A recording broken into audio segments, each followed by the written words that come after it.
Ladies and gentlemen, it's time now for 502 Sports.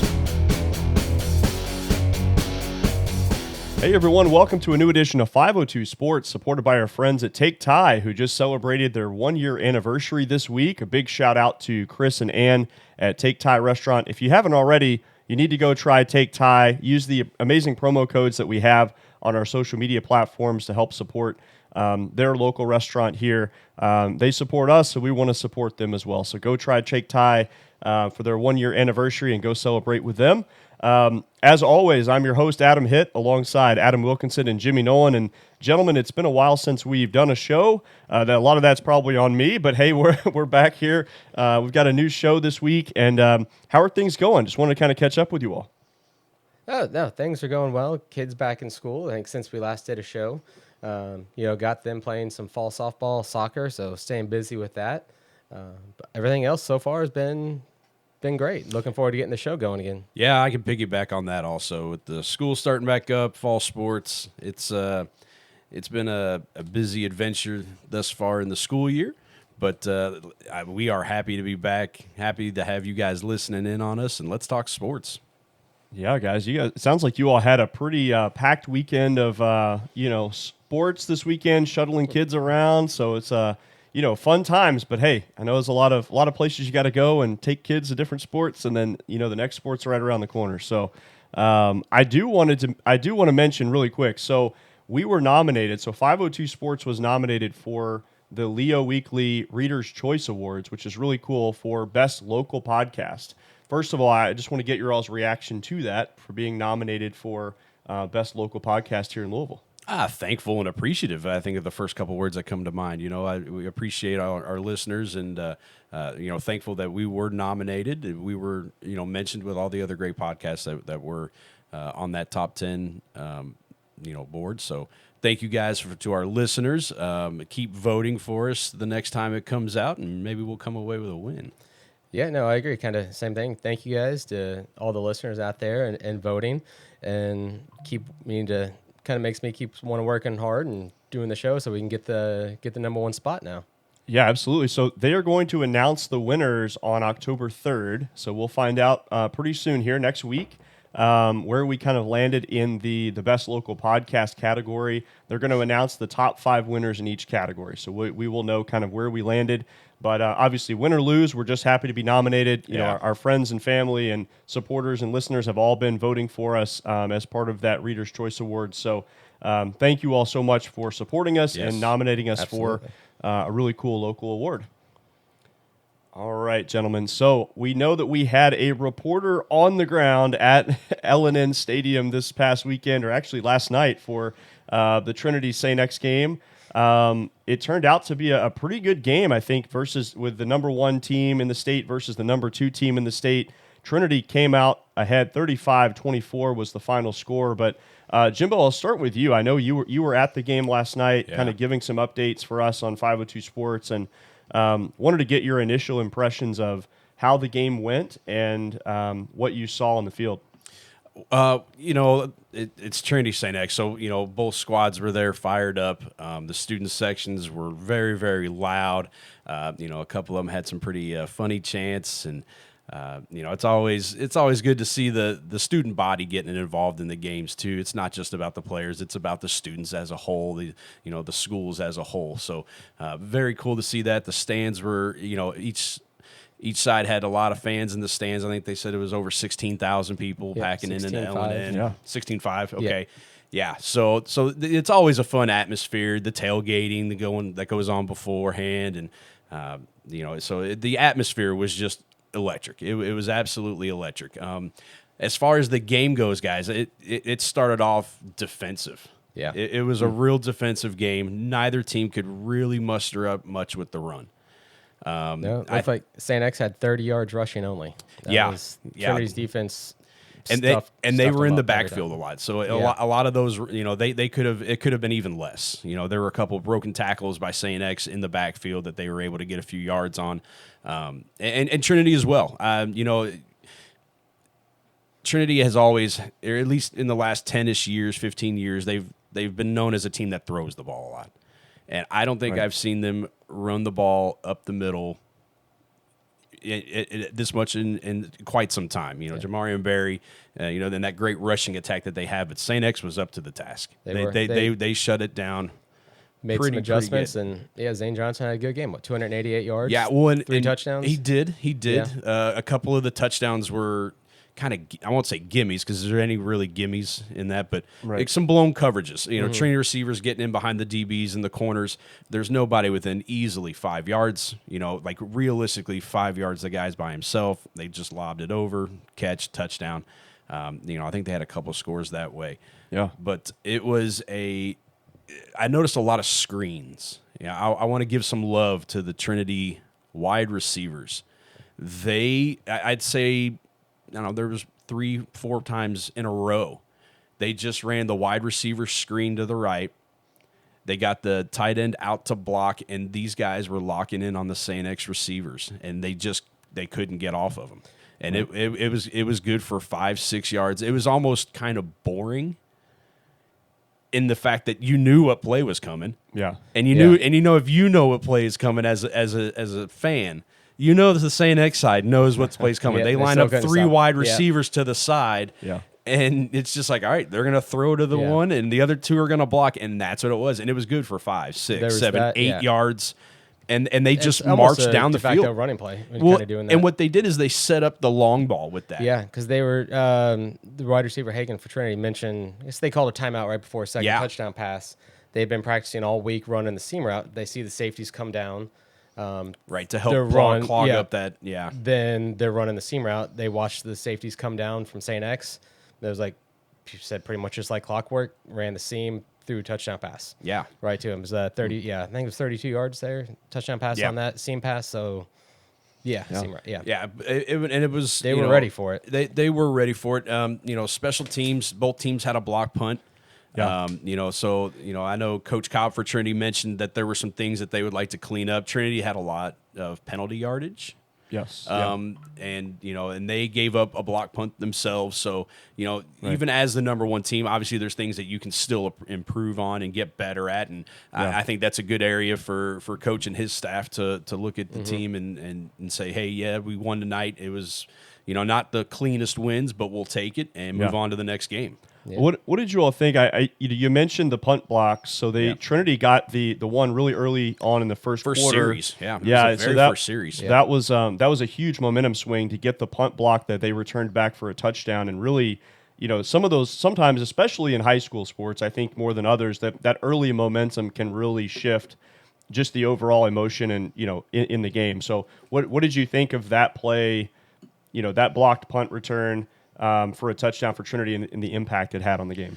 Well, it's kind of hard to say because those kids are gassed up already for that game. So it's you can't say that they returned it for a touchdown. Now we're fired up and now we're ready to play. Man, if you're not ready to play by the time the national anthem ends at a Trinity St. X game, what are we doing here? Yeah, that the coaches have failed getting you fired up. The schools even pump up this game. If you're not ready to go after the coin toss, after the national anthem, I don't think a block punt is going to get you there. Now there might have been some jitters. Maybe somebody missed an assignment, missed a blocker, or Trinity just had a good bull rush and was able to get in there and get a hand on the ball. From where I was sitting, it was kind of hard to see what exactly had happened. It's not like you're watching it at home with the TV and you got the overhead angle at it. So, but it just kind of looked like Trinity, had a block called, and they were going to go after it. And I don't know if they sent more guys than St. X could block, or if somebody just got pushed back into the punter. Either way, from that point on, the tone was set that yes, we have good offenses, but we have good special teams also. There are 3 facets of the game. We have good defenses also. Yeah. And St. X came back, did the same thing, blocked the punt, got a short field, and made a score on it. Yeah, right. Yeah, exactly. So, and another one of their another one of their touchdowns, they had Trinity had some yards negated and were pushed back for penalties, and they're punting out of their end zone. St. X catches the ball around midfield, and they advance it to the 30. So they basically set up shop at the Trinity 30, and in they go. So, special teams were a big part. Defense was a big part of this game, along with the offense. Yeah, I think one of the surprising things that I think St. X felt like coming into the game, they were going to be able to run the ball, right? They've had success this year against every team. Pretty much every team they've played so far this season of running the ball. it just Trinity, it seemed like they were just ready for that, right? They were ready to shut that down. You said, they had players in the backfield almost every play. Yeah, they were getting back there. Mason Trimble did not have a Yes. very comfortable day for St. X. It seemed like but they he were- had a great game. Don't get me wrong. Mason Trimble had a great game, I thought, for St. X. Do you think Trinity was blitzing a lot during that? Kind of almost doing some like run blitz? Yes and no. Like their defensive line was able to get off blocks and get into the backfield. The blitzes were there as well. So Yeah. it was both. They had a lot of things cooking that day. So overall, the number 1 team versus the number 2 team in the state. Did we learn anything from the game? Do we feel like Trinity is the definite number 1 in the state? Is a rematch here? Do we feel like St. X, if they meet in the playoffs, do we feel like St. X has enough from what you saw on the field to beat this team? Yes. I think St. X could beat Trinity. On any given Sunday, you can either win or Right. lose.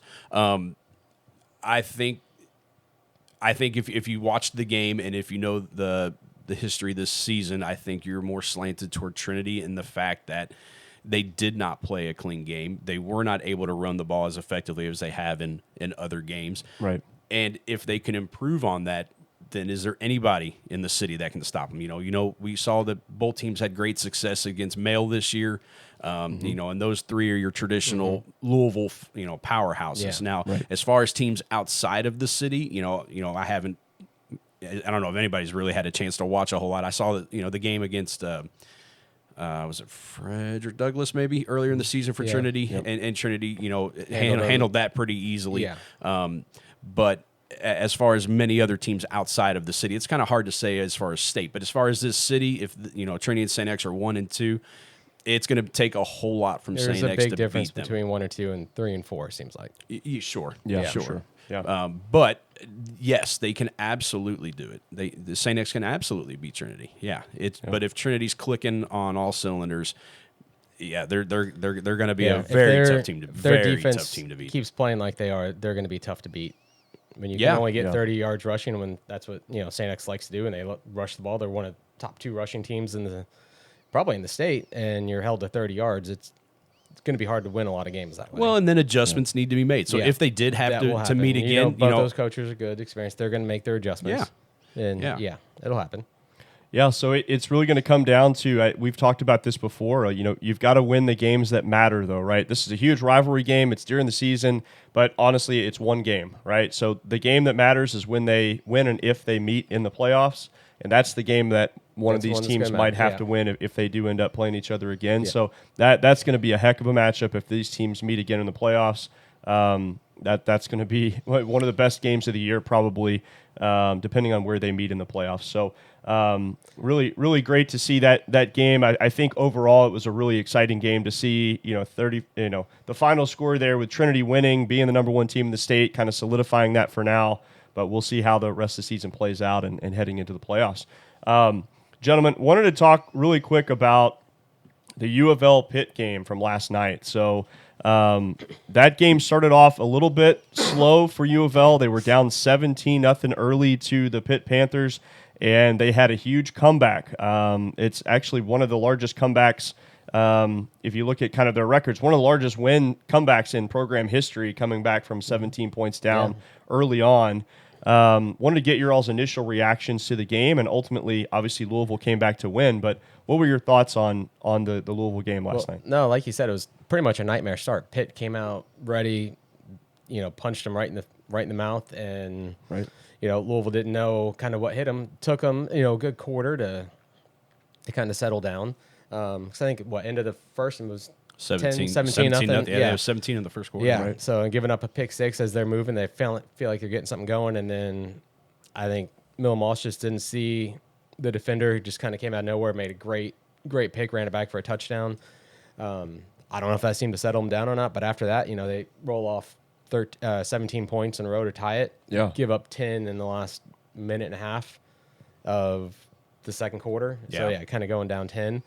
But one thing this coaching staff has done ever since game 1, Georgia Tech, 3 years ago, is they're really good at making some second halftime adjustments. And that was obvious this time, holding Pittsburgh to 0 points and getting 3 turnovers. The turnover, the interception that Antonio Watts had on the goal line after Pitt gets a big 50-yard pass play. The one-handed tip interception to himself was that was incredible. That was incredible. Yeah. And then you get some momentum going on offense, and then offense defense feeds off each other. You got TJ Quinn with 2 big interceptions under 5 minutes in the fourth quarter. One to set up the go-ahead touchdown, the other to end the game. So they came back, played hard, and Pitt was selling out to stop the run. Running game, we couldn't get anything going. And they did, yeah. Yeah, I mean, they did. They stopped the run, yeah. That opened up the play action, though, because they were biting hard on it every single time. And I think coaching staff noticed that. Did a lot of play action. Middle of the field was wide open, hit that. Right. And then when they started blitzing, they kind of took a little bit from the JMU game where they were throwing anybody and everybody at them and weren't ready for it. This time, I think Brom said they spread out the wide receivers a little bit more, got 4 wide, sent out the running back in the flat as well, kind of got him upfield and then got the ball out quick. That really kind of helped negate the blitz. And the majority of the time that worked. They still got home a couple of times, but you could see they made some adjustments when they saw the blitz coming and able to keep the ball moving, keep the momentum going. So they made some really good adjustments to come back and win the game. Yeah, to touch on what you were talking about, I think keeping Miller Moss comfortable in the pocket. Yeah. It was kind of the difference between first half and second half. I thought Pittsburgh was getting to him, rushing him out of the pocket, getting a couple sacks in the first half. Yep. You could tell he had some errant throws under duress in the first half. And, throwing at receivers' feet, throwing behind him, over him. He was throwing it on the run is not his strong suit. And you could tell that was their game plan. Yeah, and it was working. And in the second half, yes, they still pressured him a little bit, but not like the first half. No, they were able to get the ball out quick. Yeah. And get those quick 5 to 10 yard shots and just keep the ball moving. And that was... Yeah, they negated a good Pittsburgh pass rush by doing that. Louisville, like you said, they tried to run the ball. Yeah. Duke Watson, Isaac Brown, both with 14 carries. They could only muster 67 yards between the two of them. I know they're not 100%, but that's still a great job by the defense. But you're still feeding them the ball. They're good enough to get 14 carries each in a game. Yeah. You're still feeding them the ball. You're expecting them to get more. Yeah, of course. But they also stepped up a level in competition. Oh yeah, both teams is probably the best team that both teams have played all year. I know West Virginia is so good. No, you're right. I'm totally kidding. I'm totally kidding. Yes, it was absolutely a step up in competition. My West Virginia comment was because that's who Pittsburgh had recently played. But I thought Miller Moss, a phenomenal game. 33. He threw the ball 51 times, 33 completions, 339 yards. He did have the pick 6 early on in the game. Still finished with 3 touchdowns of his own. Yep. He was definitely firing, and I think Coach Brom knew that the running game just wasn't going. When you give your quarterback 51 throws, you can tell that that's how you're going to win the game. That's how you're going to stay in it. That's how you're going to, go ahead. And, congratulations to both of them. I know they fought really hard for this win. Like you said, they were down 17 points in the first quarter. They rolled off 17 of their own to tie it in the second quarter, and then they give up 10 more. And score another 17 to win the game. Well, and then penalties, too. Penalties crushed them.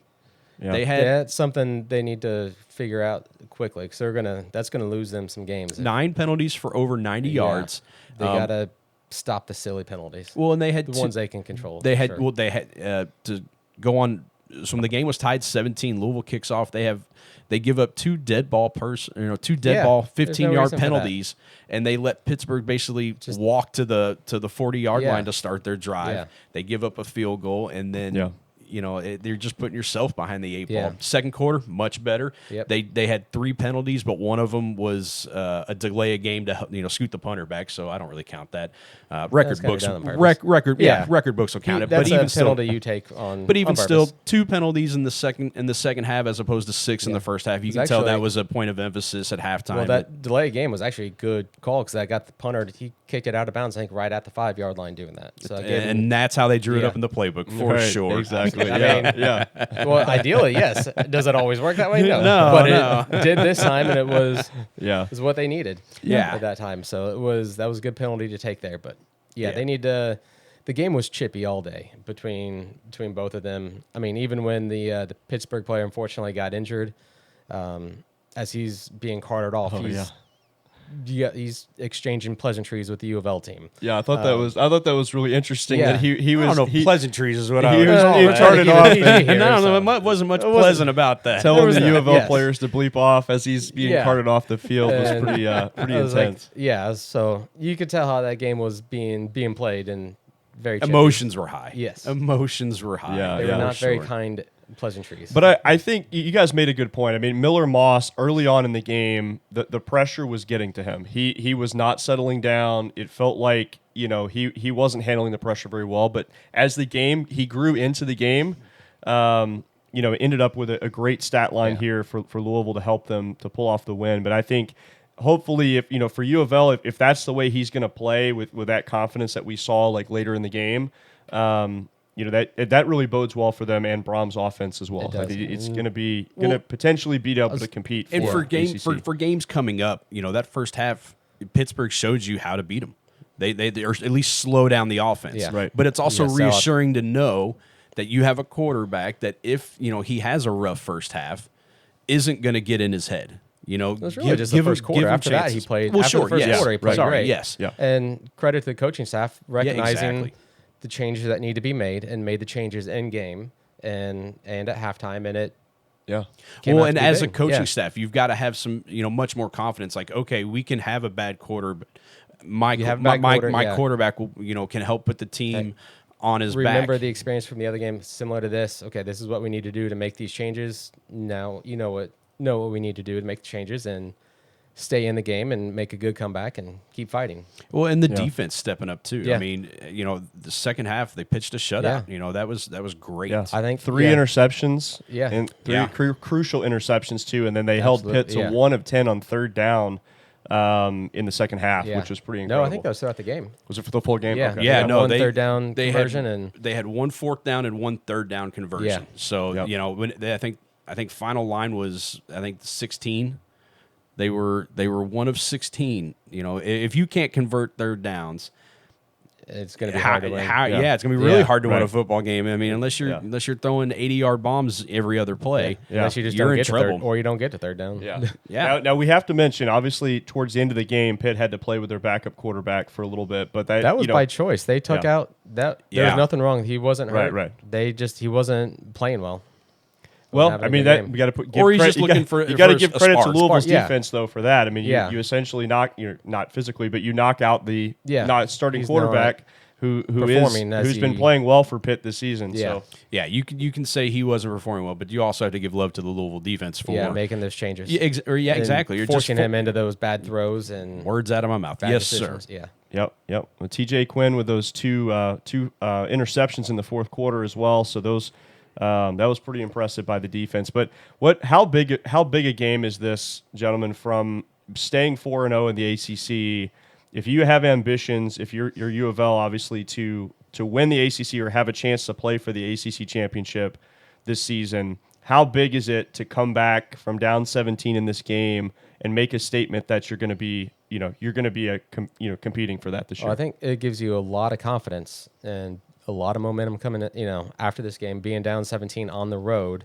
getting essentially punched in the mouth like that, having that confidence to be able to come back. Okay, we can do it on the road. Doesn't matter the opponent. Like, you've done it once before, you can do it again. They still haven't lost in 2025. So I think they're on a 7-game win streak, one of the longest in the country. Right. So but yeah, you got to win the games that you should win like this in order to have that chance. Yeah. Well, as far as going for the ACC championship too, you got to look at the other teams in the conference. Miami off to a really good start. They had a real tough game there against Notre Dame. I'm going to throw my Notre Dame love and support out, but they fell short. Miami was able to get that win, which was a big win for them. Announcing them to the nation that they're a real contender this year. And you look at Florida State, who just lost in overtime at Virginia, which opens the door for Louisville to think, okay, maybe we can do this. Clemson is not the They're not powerhouse that they they're once used were, to be. So, as far as looking for the ACC championship game, it is definitely feasible. It is in Louisville's mind. How can it not be? All they have, but they still have to take care of teams on their schedule. Miami looms. Miami, They're the not. last They're 5 not games next, though, right? no, the I last think 5 we have games Virginia of their schedule next. are. And yeah, then you got Miami. Virginia next. And then then Miami. you're at Miami. Then you have, I think, Syracuse. Then you have Clemson at home in November, and then you're also at SMU. Right, and I think when the schedule came out, everybody saw that Those last Clemson 5 games. Everybody saw the Clemson game and was like, I don't know about this one. I hope we get the win, but it wouldn't surprise me if we lost. thought Now they're was- looking at it salivating. They're like, Yeah. we can beat this team. You should be able. Right. Well, yeah, there should be a close game. There's no reason to think you can't win that game. Right. Well, that's what I was saying. Like Yeah. when the schedule came out, there was the seed of doubt. Sure, their coaches and players will tell you that they're going in with the mindset that they can win every game. As a fan, when you see Clemson on your schedule, you're like, oh boy, that'll be you're tough. gonna be up for that game. It's gonna be, yeah. But now, as when you look at Clemson, it's not a, oh boy, that's a tough game. That's going to be a, we're going to get this game. We're going to win this game. Yeah. Now you got more they have confidence cracks in their and armor. Feel like you could, because initially I think you're thinking if we can pick off one of these 3 teams, you got Miami, Clemson, SMU, and you think you can get one of those 3. All right, now you're thinking maybe you should feel confident getting 2 of those 3. Yeah, especially if you get the first one, then it's like, okay, we can grab another here. Yeah, But at Miami and at SMU are going to be big games, tough challenges, but I think they'll be competitive. So yeah, I look for them to get a win at least against one of those teams. I do. That'd be great. But SMU probably more likely of the 2, just the way Miami's playing, like you said, they're playing like a and Carson national Beck, that championship experience contender. just coming over instantly, making their offense a legitimate threat, this season. And, even you talked about Florida State. I mean, even with Castellanos, the transfer for them as well. I mean, obviously they lost that game this weekend, but, that experience at quarterback it's the reason these guys are coming from the transfer portals and going to these big schools and getting a big payday, right? Because they have experience. They know, these coaching staffs know what they're going to get for the most part out of these guys in terms of leadership and running the offense. So it's going to be really interesting. I think the ACC is a lot more wide open than we're giving it credit for, with just quite a few different teams that could potentially win the conference. Yeah, it's probably gonna come down to FSU and Miami, and I think they play. Do they play this week? They might. If so, that's gonna be a good game. But yeah, I'll have to look. It definitely is a little bit more wide open than going into the season. That would be it. Let me look it up here to see if they do play, but that would be a pretty tough stretch for Miami. Absolutely. You've got Florida State and then Louisville. Yeah, that's a tough 2 games right there. Yeah, so they've got Florida State on Saturday. Yeah, that's at 7. That's the night game. That's going to be a heck of a game. It will. And then after obviously FSU coming off that loss, wanting to get that back. Yeah, and then of course you got Louisville at Miami on the 17th. So that's Friday night. Yeah, those are some big games. We're hoping at that point UofL's maybe in the top 25. We'll see how this Pittsburgh game helps them out. I think it should, right? They were right on the cusp. I think being 3-0 and now 4-0 in the ACC is a pretty big. Yeah, I think 4-0. You should start to get some love from the AP. Yeah. No, I stand corrected. Louisville doesn't play Syracuse this year. Sorry. That's all right. That's all right. Come on, man. That's okay. I know. Be better. We need to hire a stat We person do. like Tony Reale. He's not doing anything. We could probably get him to come in. Where's the producer when you need her? Exactly. Yeah. Well, guys, so we talked a little bit about the game. The UofL Pitt game was a little bit chippy, right? So now let's switch gears to something that's typically not as chippy and controversial. The Ryder Cup. Oh boy. So maybe It's been real we thought maybe it was going to be a nice civil Ryder Cup with some fans chanting and cheering, but that hasn't really been the case. And honestly, the U.S. team has not shown up for the Ryder Cup at all, gentlemen. So what is going on here? Europeans are making anything inside of 45 feet. That's what's going on. They cannot miss a putt. They are playing great, and the U.S. team is playing good. They're just not making putts. They're hitting good quality shots, getting good opportunities, good looks. They're just Europeans are capitalizing on their birdie putts. The U.S. team is not. Yeah, I mean, it's just one of those things where if we sink a birdie, the European team matches it. Yeah. For those of you that don't know, the Ryder Cup is a team golf events. I know golf is usually you play for yourself and yourself alone. At Ryder Cup events, you have a teammate. Sometimes, they have different formats when they do play. Sometimes, like if Adam and I were on a team, he'd hit a ball, and then wherever it lies, I would hit it. You can do that. Or we both play our own ball, and whoever has the lowest score, that's the score that our team would go with, and we would be matched up against 2 other players. That format's pretty hard to score points, unless you're Europe against the U.S. this year. When you got to figure when you're going up against 2 professional golfers, one of them's going to hit a birdie in there somewhere. Yeah. And that's hasn't been the case. Yeah. The U.S. Has a lot of birdie looks. But they're just not making. Yeah, they're they just not making their capitalize. putts. Yeah. The number 1 player in the world, Scotty Scheffler, is playing like Tiger in the Ryder Cup. 0 wins, 4 losses he's been a part of. He has a chance to lose his 5th match. Yeah. Another Tiger comparison. Both of them in the Ryder Cup have, for whatever reason, not been able to play like the number 1 player in the world. Yeah, I don't get it either. He just individual players trying to play on a team. I think it's maybe you lose a little bit of that like killer only instinct. in America. Right. Apparently, if you're on the European team, you're quite fine with it. Yeah, and the local guy in the Ryder Cup, Justin Thomas, he's gone 1 and 2. He's been trying to get the crowd going. JT's done all right. Yesterday afternoon, he was playing some great golf and hit some great shots, but going up against McIlroy and Lowry, it's tough. Tough sledding. So this is the largest advantage that either team has had in Ryder Cup history. So it is a 7-point lead as of yesterday, 11.5 to 4.5 overall score, and the Americans are in such a hole. They would have to win 10 of 12 today on Sunday in order to have a chance to win. Doable, highly unlikely. Right. And of those 12 matches today, for those that don't know, it's, I believe, 1-on-1. Yes, all singles today. It's not we teams got some good today. matchups going out early. If you can get now, the first 3 or 4 matches, see some red up there, get some momentum going. Hey, crazy things happen in sports all the time. You never know. Yeah. But it's going to be a tough ask. I do like, Cameron Young, the local boy out there. He's from New York area. He's 50 miles outside of New York City is where his home course is, going against Justin Rose, a longtime veteran. He's going to be hard to rattle. Justin Thomas, Tommy Fleetwood, both playing great. Tommy as well. Tommy Fleetwood has 4 points by himself, where the U.S. only has 4.5. It's like crazy. And then the next 2 matches, you got Bryson DeChambeau against Matt Fitzpatrick, and Fitzy's been hitting unbelievable shots too.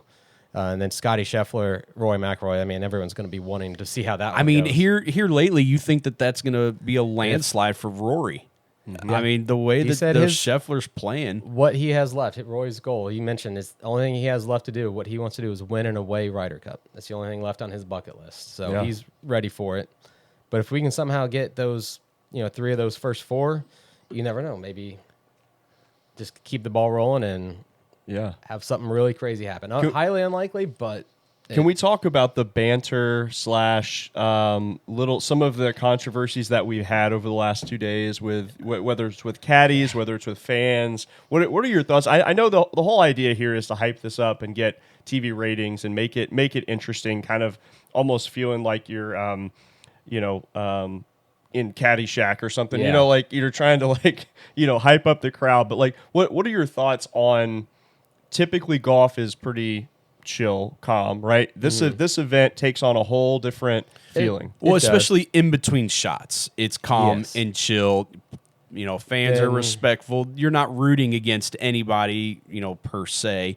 You may have your favorite golfer you're trying to get, but Adam, as our local golf enthusiast here, Ryder Cup atmosphere, President Cup atmospheres is different, enhanced. right? It's enhanced. Even here in 08 Valhalla, that was some of the craziest atmosphere I've ever been in, and it was a blast. But nothing like it is in New York. If you go back to 2002, and they had the initial U.S. Open there, the New York fans were giving Sergio Garcia a whole bunch of crap, just over re-gripping, kept counting 1, 2, 3, 4 over him when Tiger And it's won there. it's the heckling. It's the heckling. There's and a lot more heckling of going golfers into it. Even the Europeans during knew this it. event. The European team knew it. They got probably a little too personal with Roy and his wife and the rumors that happened, which is a little bit unnecessary. But What rumors? Are they just uh, they're fighting or no infidelity rumors. Oh boy! Yes. Oh. Which See, is that not crossing the line? See, I think that is crossing the line. You don't need to do that. It's not sport anymore now. It's not, and that's the fans can cross the classless. line there, but it's always going to be amped up, and they're yelling and backswing, not ideal. They did it on the first tee, but these could be a little bit more respectful in a way, just like, hey, just give him like 10 seconds to hit the ball.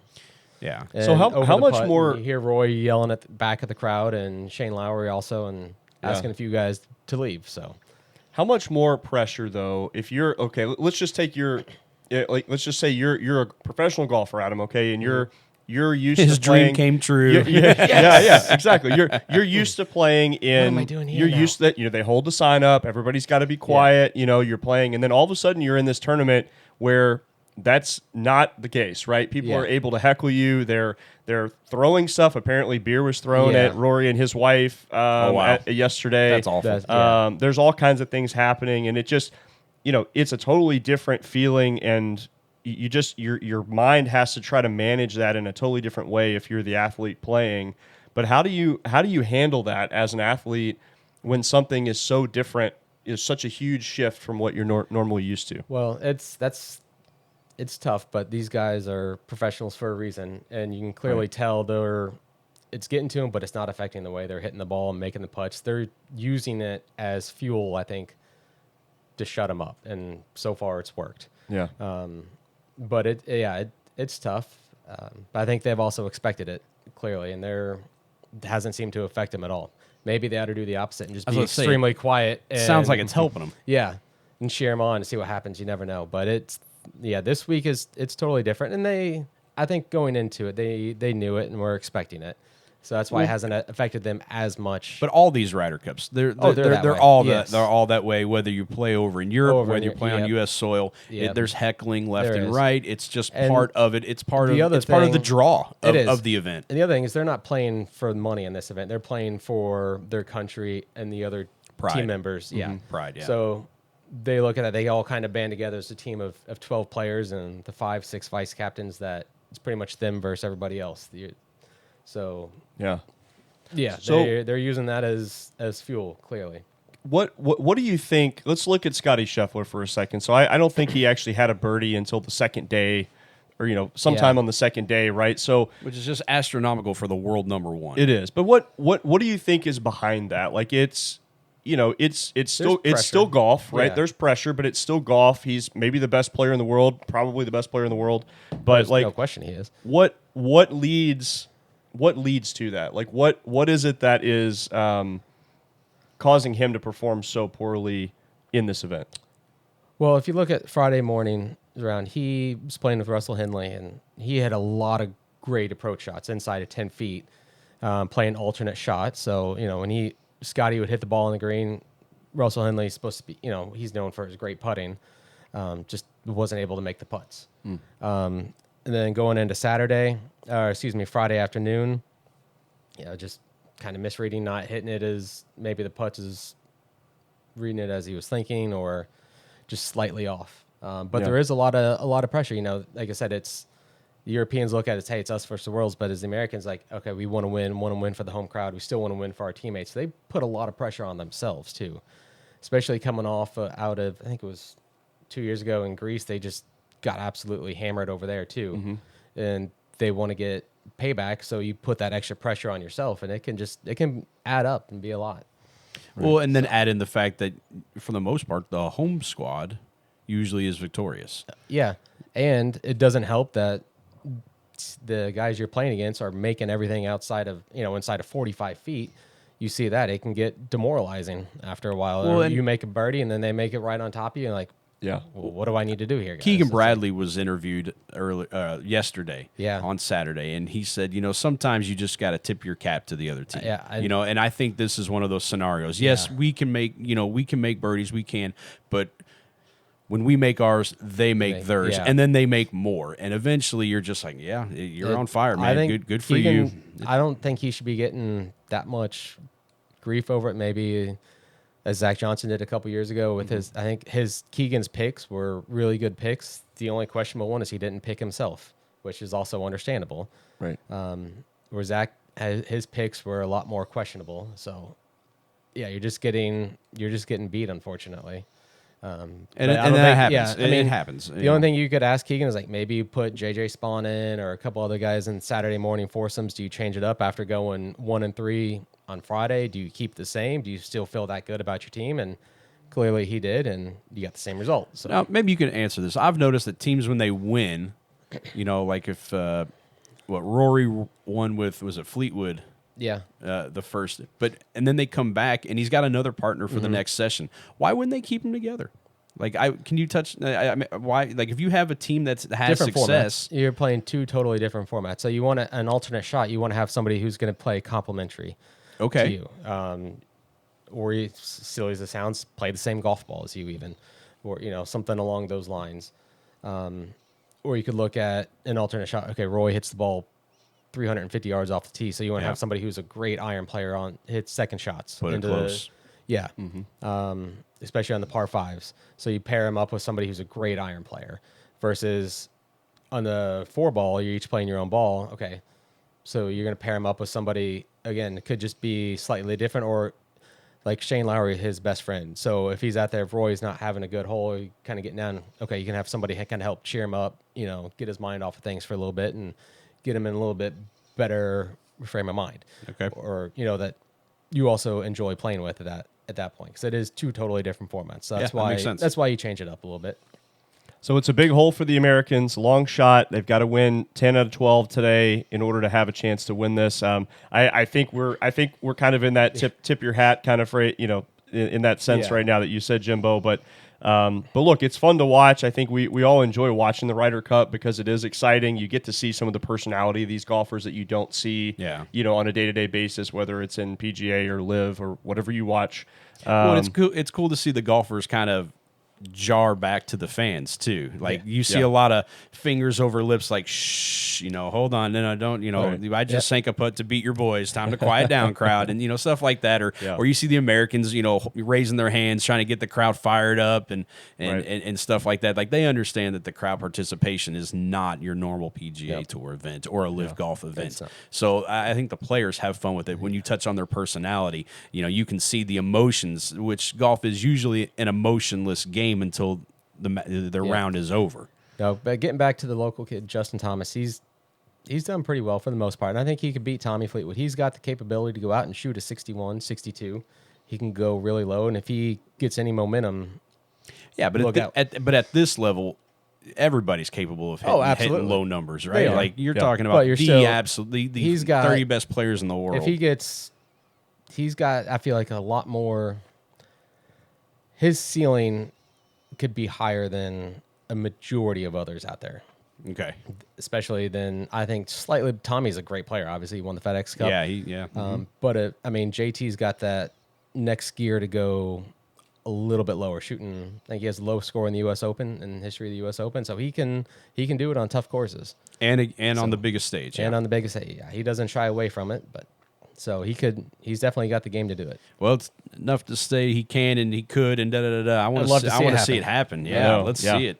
Well, we're going to be cheering for him. Hopefully, JT can get some results here today and maybe shift a little bit of the balance of the Ryder Cup here. But it's a long shot, but Europe so far has really performed well defending their Ryder Cup win from last time out. So, guys, let's shift gears a little bit. I want to talk about volleyball. All right, so we've got two top 10 teams here.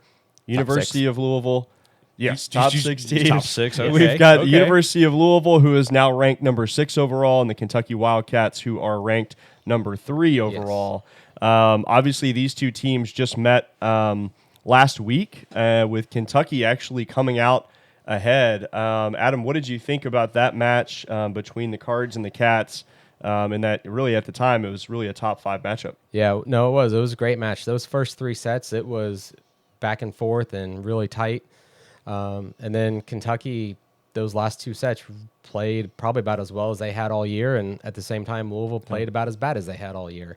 So credit to Kentucky winning. I think that was their first time beating Louisville in the last 5 years, or first time in 5 years, and they played well and deserved it.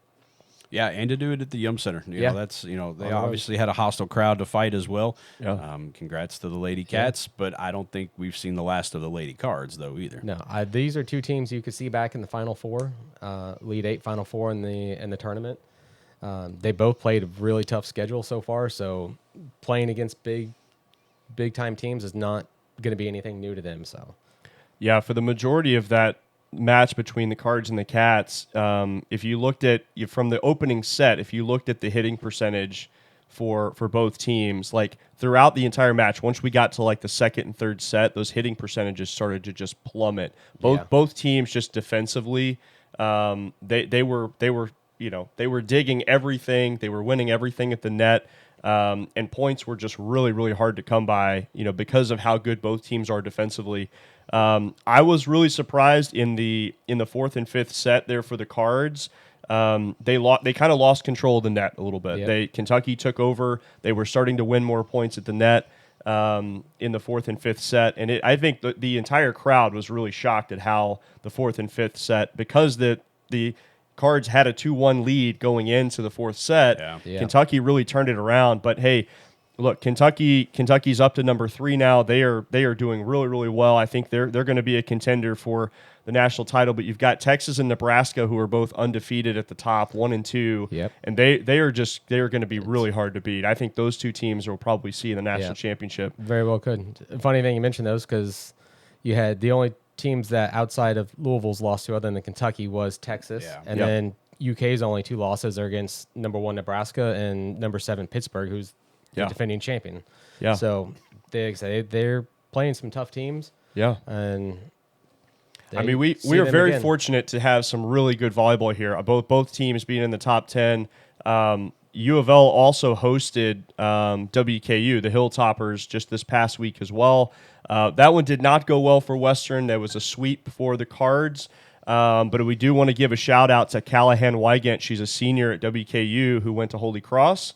So we were definitely supporting her, from the 502. And then also on Kentucky's side, Trinity Ward is from Louisville. She also went to Holy Cross. So a couple really big 502, representatives here that we're supporting here at 502 Sports. Yeah, local volleyball, even on the high school level, with Assumption, Sacred Heart, Holy Cross, they've always been known as really good volleyball teams throughout the country. Nationally, they're always one of the top teams out there. So it's always been Louisville high school area has always had a lot of good volleyball. Yeah, and we're seeing a lot of those players now playing professionally, right? They're playing in the volleyball. There's a couple different volleyball professional leagues out there now. Indy has several U of L players on their team as well that have represented U of L and are now playing for the Indy Ignite. So really, really interesting to see. Excited to see kind of professional volleyball take off too, just because of how well Louisville develops volleyball players. But on the other side of things, at Lynn Family Stadium last night, we had Racing Louisville, who was coming off of a 4-game losing streak. They actually hadn't won in 5 games. They had a draw and then 4 losses in a row. They had been really suffering some late game defeats. But last night they fought their way against Angel City, and they came away with a 1-0 win with a goal by Sarah Weber in the 66th minute. It was a really, really huge 3 points for Racing Louisville last night. They were down to 10th place in the standings. Yeah. They need to be in 8th place to make the playoffs. They're tied for 8th now, aren't they? That's where they sit. The win moved them up to 8th. Yes, so that it was a really, really huge win for Racing to kind of get out of that losing streak and come away with a win against a team that they should beat. But I think the game itself was really interesting. There were 12 minutes of extra time at the end of this one. The fans were just pretty irate with that, but there were several injuries throughout the second half. Racing outshot Angel City 17-10 overall with 4 shots on target to 2, even though they ceded a lot of possession to Angel City, but that's typically how Racing likes to play. Right now, they're right on that bubble of playoff contention for Racing Louisville, but what do you all think about, there's just a few games left in the season here. the majority of the games that are left for Racing are against teams that are below them in the standings. So it's a really good opportunity for them to get some points and try to make the playoffs for the first time in Racing Louisville's history. I think they got a great shot to do it. Like you said, you got 2 home games left, Friday, October 10th, and Sunday the 2nd. We need to get a lot of fans out there, give them a lot of support, help give them that extra push to make the playoffs. Yeah, well, and Coach Bev's got to get her team ready to play. You're supposed to beat the teams beneath you. That's where you get your points. You've got to beat the teams that you're supposed to beat. Play hard against the teams that you're underdogs against. Come away with some draws. Come away with some wins. You try to avoid not getting any points.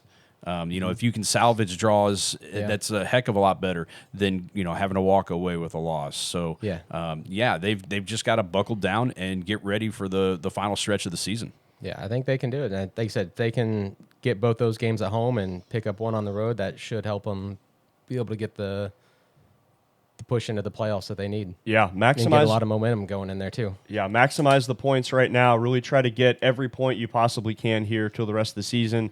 I definitely agree with you, Adam. I think, we need to get fans in the stands to support this team. Yeah. It's much easier to win a game, especially late in a game when you have a full crowd, people of supporters out there supporting you. And so far, Racing has not gotten that support yet from the community. But I think if we can make the playoffs, if we can get into the playoffs and show that our trajectory is a winning trajectory and that we're starting to build a winning team, I think fans will start to come out and support Racing Louisville in larger numbers. And this season is a step in the right direction for that. It is. Last year, they obviously didn't have the greatest of showings. This year, they have turned it around. They are in playoff contention. And, just like Adam said, guys, they need as much support as they can. Players feed off of the crowd support. If you want to, you got to have fans in the stands to have a quote unquote home field advantage. That cheering for them, it drives the energy. It drives the passion that they have during the games.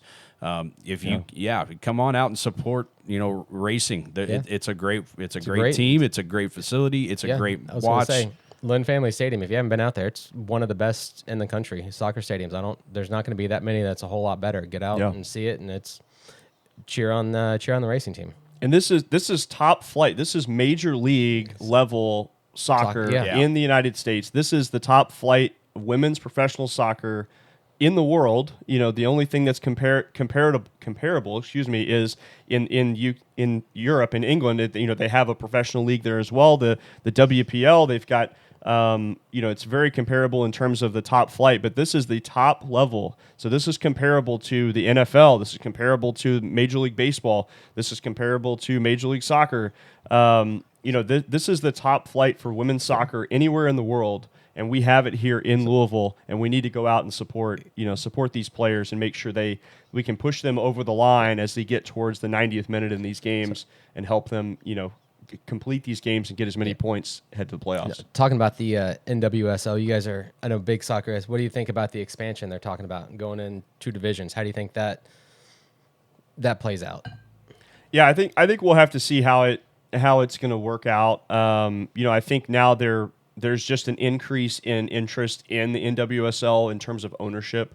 There are more cities. There's more investors that want to buy into the league and buy a team, and so I think they're trying to prepare for more teams in the future coming into the league by creating a little bit more maybe East or West Coast. I don't know exactly how they're going to set it up yet, but I think that's probably the plan is to try to figure out a way. If you look at some of the other major sports in the U.S., there's a lot of teams, right? You're talking about some 30, 32 teams. We're not near to that point yet with the NWSL, but the interest is there, and there's financial interest in buying teams and starting these teams.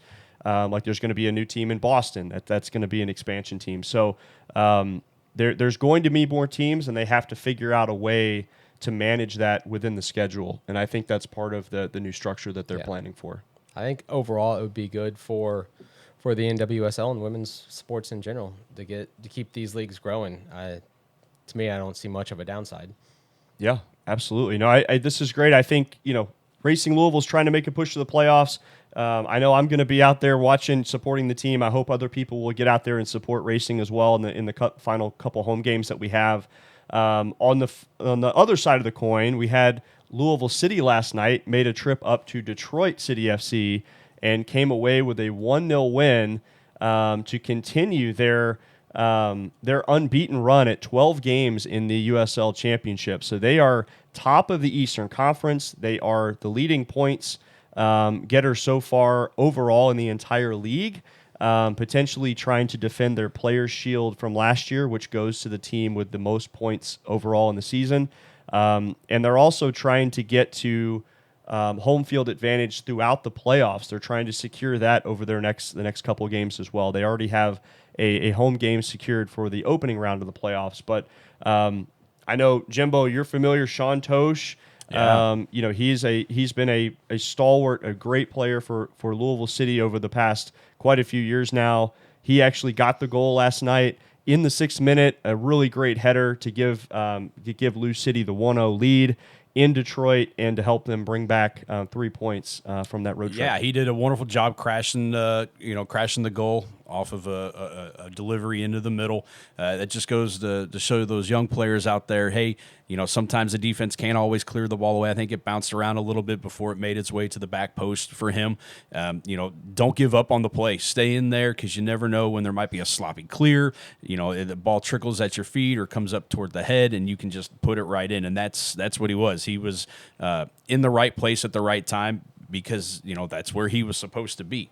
Yeah. So it was a great goal, and they did well to hang on to it, throughout the game too. When you score that one goal late, you got to figure there's going to be more scoring going on in the game. For it to end 1-0 from that goal, just goes to show you how evenly matched these two teams were, and they were, I'm not going to say fortunate enough to get the win. I think they were the better team, and they should have won. But yeah.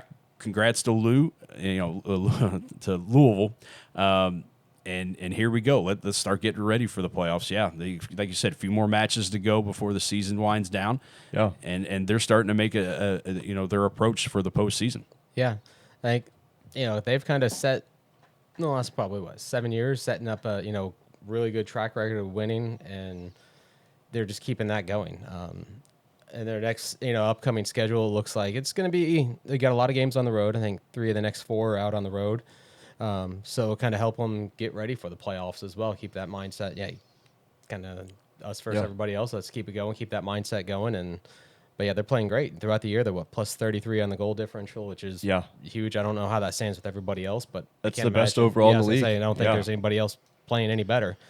And they've opened up, a nice lead at top there too. I know you're talking about home field advantage throughout by being the top team. Mm-hmm. They've got, if the next 3 or 4 on the road, if they happen to drop a game or only come away with a draw, like they've got enough gap between the second place team to still keep the home field advantage throughout the postseason. Yeah. And that's a credit to their season. That 19-6-1 this year. So they lost 1 game. That's incredible. Yeah, so they've made the playoffs for 11 consecutive years, and so they're closing in on their 2nd straight Players' Shield, which is for the best regular season record. They're if you look statistically, they're number 1 or number 2 in almost every offensive category and defensive category across the board. Yeah. They have 19 wins on the season. They have 6 draws and only 1 loss in the regular season to accumulate 63 points so far. I do want to shout out to Sean Tosh, who his slogan or nickname is tucked in, locked in, because he always wears his shirt tucked in, unlike everybody else. But he's always tucked in, locked in. He has set the all-time record in the USL Championship for regular season appearances. So he's had 296 overall regular season appearances all time. He's now the all-time record holder, and he's been playing for Lou City for quite a while now. I think he's won 3 USL championships in his career. He won a couple with Lou City, and then he also, I think, with Birmingham, won one as well. So just really, really cool to have Sean Tosh break that record. That was last night's game. He broke that record with 296 all-time regular season appearances in the USL Championship.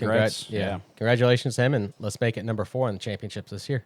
Absolutely. All right, well, we got to get out and support Lou City and Racing Louisville as they push for the playoffs. I did want to give a quick update. So we've been doing on social media, we've been doing our 502 Sports series covering the Assumption soccer program this year. We're essentially covering them throughout the fall season. We started off early on in the season following them, doing some interviews with players and coaches, which you can find on our social media platforms. Recently, we covered their game, the big rivalry game, the cleat game versus Sacred Heart, which Sacred Heart won that game. They played really well. Sacred Heart came out really well and really dominated early on in that match. But it was a great test for Assumption as we're following them through the season. They are getting very close to the districts and regional tournaments, which all the soccer programs are across the state. They're going to be doing the same thing. So we're going to be giving some updates there. So definitely follow us on Instagram and Facebook to kind of keep up with our 502 Sports series following Assumption Soccer. I don't know if you all had any thoughts on that series, but we really feel like it's a really cool way to kind of show some behind the scenes for local teams and athletes, and just kind of put a spotlight on one team during the season. I love the idea. I think it's great, and like I said, give the team and some players a spotlight that maybe they normally wouldn't be able to get, and hopefully the plan going forward is to be able to keep doing that with different sports, different teams, and I think it's a great series. Yeah, just to touch on what you were talking about, it gives a way for the athletes to get their names and faces out and give their opinions and thoughts on games, on the season as a whole, the coaching staff as well. It just gives you another opportunity to get to know these players, these coaches a little more in depth, and be able to follow along with them throughout the season. And it's been a lot of fun to watch. Yeah. Yeah, so stay tuned to our social media platforms for more updates on our 502 Sports series. We do also have an announcement to share. We are going to be starting something called our 502 Sports Scavenger Hunt, and it's presented by Take Thai Restaurant. Essentially, what we are going to do is we are going to be posting a video clue on social media of where an object is hidden somewhere in the 502, and that's going to be your only clue.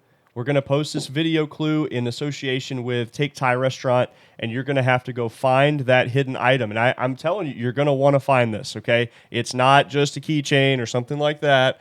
You're going to want to find this. We're not going to tell you exactly what it is right now, but follow us on our social media platforms. And we're going to be doing this video scavenger hunt, posting primarily on Instagram and Facebook. So follow us there. You also need to follow Take Thai on their social media accounts because we might put the clue on their page as well. Well, maybe to help out our listeners here, is it going to be sports related? Like the clue is going to be like, you got to go to like a stadium, or like is it like a random Kroger?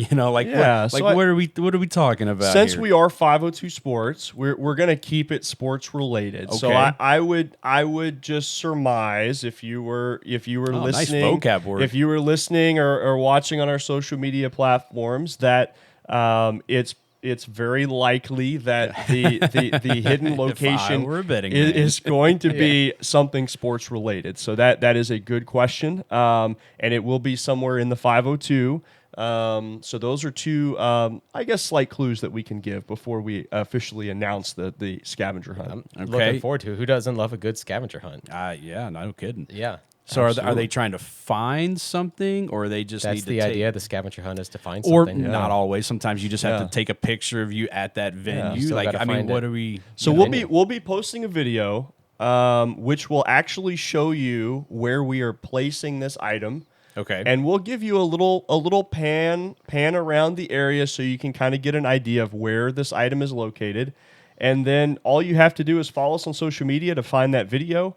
And then you just have to be the first one to go find it, and you get that hidden item. So really looking forward to it. We think this is going to be a great way to help support our friends at Take Thai as well, because they're going to be involved with this promotion. But you don't have to register. You don't have to sign up for anything. You just have to follow us on social media, and you'll be able to see where we've hidden this item.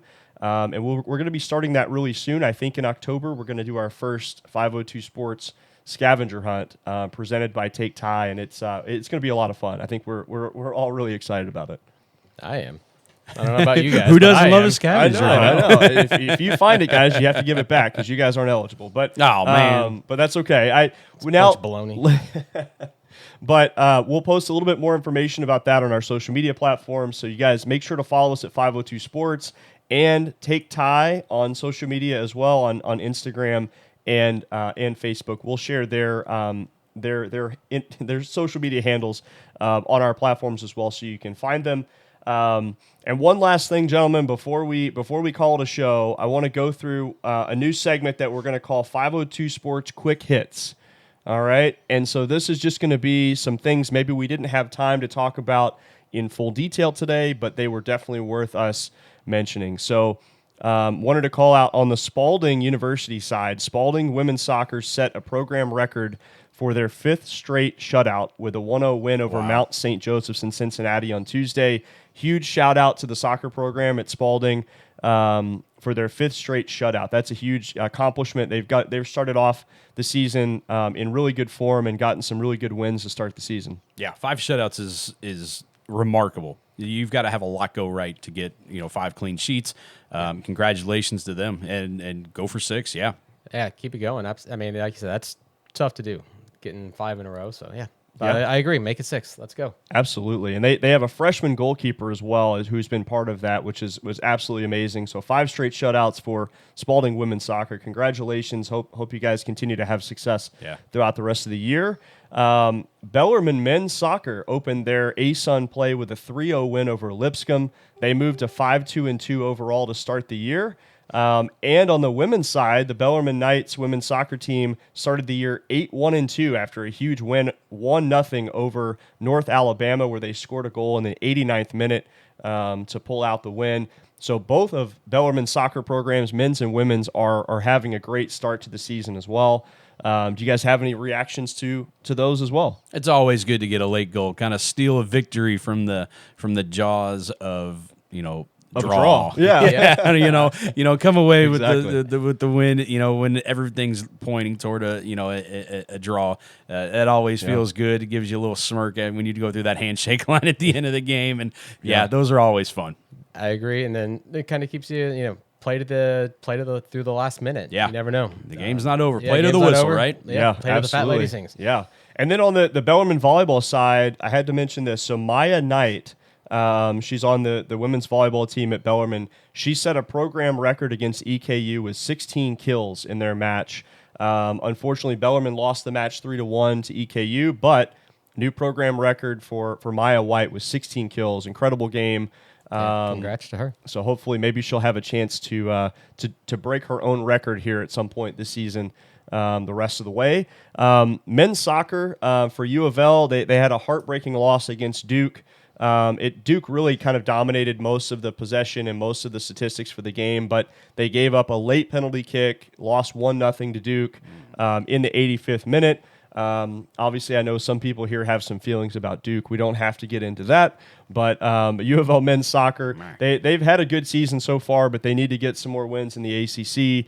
And then on the other side, UofL women's soccer took down the Miami Hurricanes 2-0 at Lynn Stadium. Here at home to get another win in the ACC, and the UofL women's soccer's off to a really good start. Hot start, yeah. Is it 10-2-1 or 10-2-0? So yeah, no losses yet this year. I think they got ranked. I'm trying to see where they're currently ranked. So I think they did have a couple losses. Did they end up losing? Yeah, I think so. Okay. But they're off to a really strong start. I think they were ranked for a bit, and they're looking to kind of get back up into the top 25. But gentlemen, really appreciate you all sharing your knowledge today here on 502 Sports with us.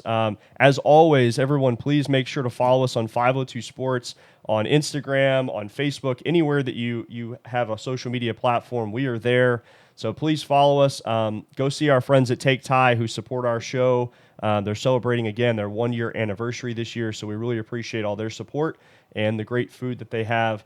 But yeah, we hope you all have a good rest of the weekend. Enjoy the Ryder Cup. We're hoping that Justin Thomas does well today, and we will see you next time on 502 Sports.